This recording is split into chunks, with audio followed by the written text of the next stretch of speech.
Якщо говорити про інформацію від Bloomberg, про те, що дійсно Україна зараз планує фактично новий експортний коридор для того, аби подолати польську блокаду, на ваш погляд, наскільки це правильне рішення з боку української влади? Ну, це вимушене рішення. А що робити? Ми ж бачимо, що ця проблема існує вже не менше, ніж півроку, і вона не вирішується. Або вирішується лише тимчасово, потім знов поновлюється. Фактично, те, що відбувається зараз на кордоні між Польщею і Україною, це шантаж. І зверніть увагу, шантажують не нас, шантажують польський уряд. Але польський уряд демонструє свою, скажімо так, неспроможність вирішити проблему. От взагалі мені просто навіть цікаво, а хто контролює уряд, хто контролює кордон між Польщею і Україною? Польська влада? Де польські прикордонники, де польська поліція? Взагалі в Польщі є держава чи ні? Чи там панують лише фермери? І протест має абсолютні права і можна все, що завгодно робити? Де та сама ситуація, чи, скажімо так, той ідеал верховенства права, який у нас пов'язаний з Європейським Союзом? От де то саме верховенство права? Щось я його не бачу. От така, на жаль, сумна ситуація, і це викликає дуже багато питань. Ми дуже сподівалися, що зміна уряду в Польщі призведе до поліпшення ситуації, але от діагноз, який можна зараз поставити, неспроможність саме польської влади вирішити проблему. Крім того, на превеликий жаль, виникає ще одне питання. А чи Польща залишається членом Європейського Союзу? Гроші отримують від Європейського Союзу, поляки отримують. А от виконувати правила європейські вони не хочуть. До речі, польські фермери отримують гроші не від польського уряду, а фактично з європейського бюджету. При цьому вони не хочуть виконувати європейські правила. От така парадоксальна і суперечлива ситуація. Тому, да, я розумію проблеми, і не тільки польських фермерів. Зараз протести фермерів відбуваються по різних країнах Європи, і в Німеччині, і у Франції. Але теж от показово. Вони вимагають більше субсидій, більше допомоги до себе. А проти нас вони, тому що, ну, як це не парадоксально, знов-таки, ми не просто конкуренти. Виявляється, у нас більш ефективне сільське виробництво. От скільки у нас критикували нашу економіку і так далі, да. Але наше сільське виробництво, аграрне виробництво більш ефективне. Наше зерно, наша аграрна продукція більш дешева. І ми готові навіть бути на європейських ринках без дотації, без субсидій європейських. Готові відмовитись від них в процесі перемовин. Про це я неодноразово чув від наших аграрників. Да. А польські фермери вимагають для себе, ну скажімо так, окремих пільгових умов. І при цьому вони не просто, ну скажімо так, протестують, вони діють дуже агресивно. Вони роблять таке, щоб, я думаю, що вони б не потерпіли, якщо б робили таке саме по відношенню до них. От я подивився, як би вони реагували, якщо б були такі самі протести, наприклад, проти їх дій. От така складна ситуація. На превеликий жаль, те, що не перший місяць відбувається на польсько-українському кордоні, вона підриває, суттєво підриває партнерство між нашими двома країнами. На жаль, але так само ми розуміємо, що ускладнює весь цей процес якраз і ті місцеві вибори, які мають 7 квітня прийти в Польщі. На ваш погляд, дійсно, чи можемо ми очікувати певну зміну політики або, можливо, навіть такі більш різкі дії чи реакцію від польського уряду на подібні протести уже після проведення цих місцевих виборів? Я не можу виступати від польського уряду і робити прогнози. Я єдине зауважу, що в Польщі зараз коаліційний уряд.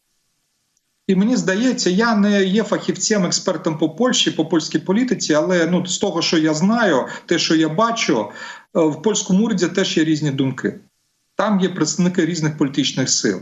Є представники політичної сили, яка ближче до європейських принципів, до європейської солідарності, а є представники лівої партії, які намагаються загравати, зокрема, з протестувальниками, от з тими аграріями, які вийшли на кордон. От сьогодні, до речі, вже з'являються фото деяких протестувальників, де заклики до Путіна, щоб Путін їх врятував від власного уряду, від Брюсселя, від України.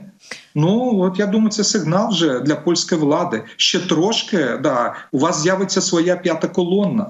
Так що, да, от такі вони патріоти, які зараз блокують україно-польський кордон. Я думаю, що ще трошки це питання для національної безпеки Польщі. Тому треба демонструвати спроможність, рішучість. Інакше, ну, це не, от як кажуть, да, криза в україно-польських стосунках. Це не криза в україно-польських стосунках, це криза польської влади і спроможності польської влади. Ну, разом з тим, от ми так само спілкувалися перед вами в ефірі із журналісткою українською, яка працює вже багато років в Польщі. Вона от зазначає, дійсно, посилаючись на ці плакати, автомобіль, який з'являвся, і там був плакат з цим закликом до Путіна, то насправді достеменно точно невідомо, хто знаходився в цій автівці, чи справді це польські протестувальники, чи це провокатори, тому що подібні провокації ми бачили і на кордоні. І отут в цьому контексті хочу вас спитати, коли ми бачимо такі картинки, які точно не можуть не викликати у нас емоцій, коли розсипають наше зерно і так далі, зрозуміло, що це все дуже грає на руку нашому ворогу Росії. Крім того, фактично представники політичної партії антиукраїнської брали участь у попередніх протестах, які вже влаштовували, зокрема, перевізники. То в цілому, якщо говорити про російський слід і певні такі провокації з російського боку, от як в цій ситуації правильно діяти, на ваш погляд, для того, аби не йти, так би мовити, на поводу, використаю такий вислів, російської пропаганди? Да, ви праві в тому сенсі, що з боку Росії можуть бути. Вони і раніше були провокації для того, щоб розсварити два дружніх народи, польський і український, щоб розсварити дві держави, які мають спільного ворога, які, в принципі, перший рік війни, і навіть і другий теж, спільно протистояли цьому ворогу, і поляки нам дуже багато допомагали. Але виникли протиріччя, які пов'язані з конфліктами економічних інтересів. Це не протиріччя між двома державами, це протиріччя в даному випадку конкретного сегменту польської економіки, конкретних аграрних виробників, які бачать в українцях конкурентів. Ту проблему нібито вирішили. Ми домовилися, що да, зараз українське зерно не постачається в Польщу.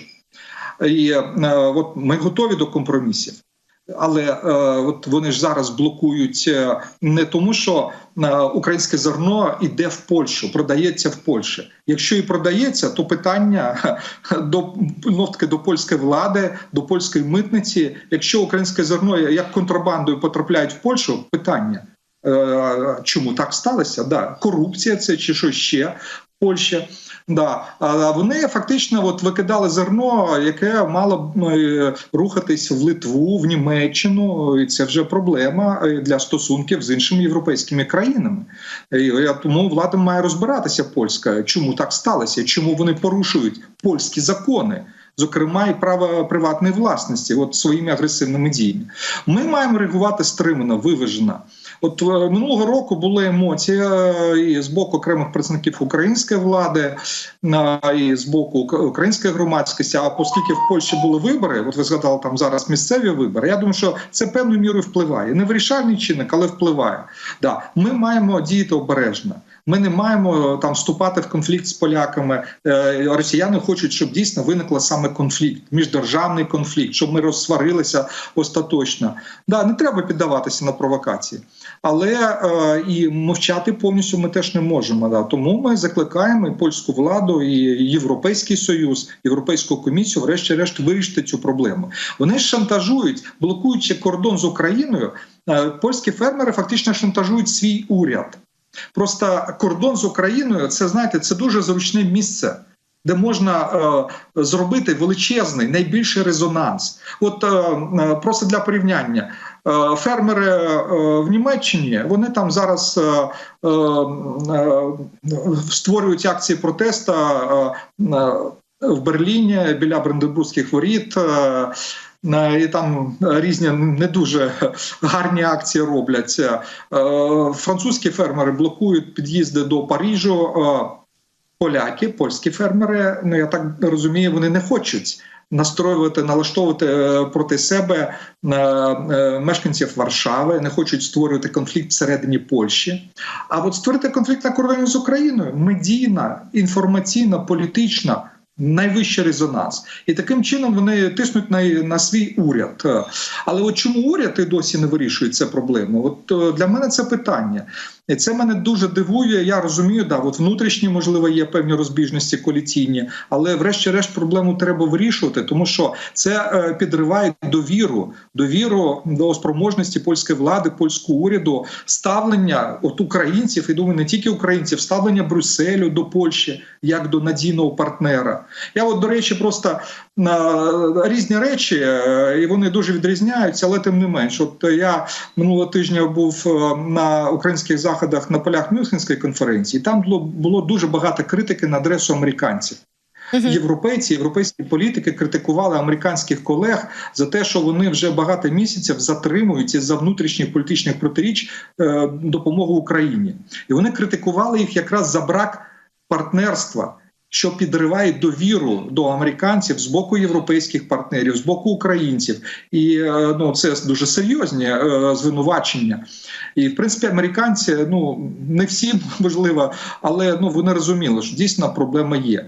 Але от зараз схожа ситуація просто в іншій формі і з боку Польщі. Поляки мають розуміти, да, вони мали репутацію країни, яка була лідером в регіоні Східної Європи, якраз на східних кордонах Європейського Союзу, були найбільш успішною, можливо, країною серед тих, хто потрапили до ЄС на початку 2000-х років. От, були успішні реформи в Польщі. А зараз ми бачимо прямо протилежну ситуацію, коли егоїстичні інтереси, оцей популізм економічний, він бере гору над національними інтересами Польщі і над європейською солідарністю. Це серйозна проблема. Тому я думаю, що над цим має замислитися і польська влада, і польське суспільство.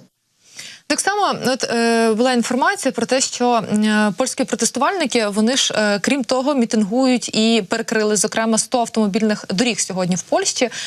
Повідомлялися про акції в Кракові, як повідомляла журналістка, яка з нами спілкувалася в ефірі в Гданську і в інших містах. А взагалом на майбутнє вони анонсували дійсно протести і в самій Варшаві, і навіть в Брюсселі. Тому будемо стежити, і от таких масштабів буде набувати ця форма протесту. Тут ще польський міністр відреагував і каже, що через блокаду кордону поляки можуть втратити дуже багато робочих місць, бо повне закриття кордону може призвести до зупинки польського сільськогосподарського експорту, власне, в Україну, що може спричинити, як я вже сказала, втрату багатьох робочих місць. На ваш погляд, а такі аргументи для протестувальників, наскільки вони можуть бути переконливими? Розумієте, переконливими аргументи можуть бути тоді, коли є готовність, бажання слухати аргументи іншої сторони, готовність йти на розумні, взаємоприйнятні компроміси. А я отже використав той термін, який найбільш точно характеризує дії цих протестувальників – шантаж. Шантаж. Вони, знаєте, от як Трамп зараз і трампісти блокують будь-які компроміси в Конгресі, тому що вони хочуть поразки Байдена, це їх виборча стратегія, і це партійний егоїзм, який іноді працює і проти інтересів їх власної країни. В даному випадку схожа ситуація.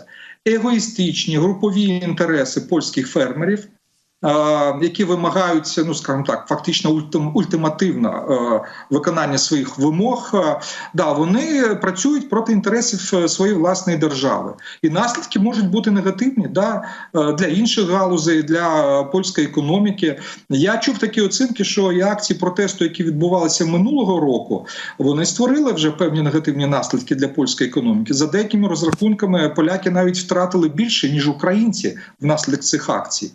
Тому що це і транзит, там йшлося і про постачання польських товарів і тому подібне. Так що в даному випадку це удари по самій Польщі. І це якраз ілюстрація, коли суто популістський підхід до вирішення економічних, реальних, об'єктивних економічних проблем, але суто популістський підхід. От ми не хочемо чути жодних аргументів. Виконуйте наші вимоги. от домінує саме егоїзм. Егоїзм груповий, там, національний, політичний егоїзм – це одна з ознак популізму. І в цьому сенсі польські фермери, які от діють таким чином, вони мало відрізняються там від Орбана чи там деяких інших. От, на жаль, не вистачає саме раціональності, далекоглядності, тому що якщо діяти системно, думати про свої інтереси системно, то треба обмежити цю агресивність і треба дійсно шукати взаємоприйнятні компромісні варіанти. Сила Європейського Союзу якраз і взагалі демократичної системи полягає в тому, що працюють ефективно компроміси.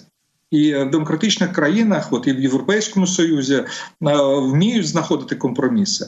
І, в принципі, польським фермерам врешті-решт, треба теж перейти до пошуку компромісів, а не до таких агресивних і ультимативних дій. Угу. Дякую дуже вам, що долучились сьогодні до нашого ефіру. Друзі, нагадаю, Володимир Фесенко, політолог, був з нами на зв'язку.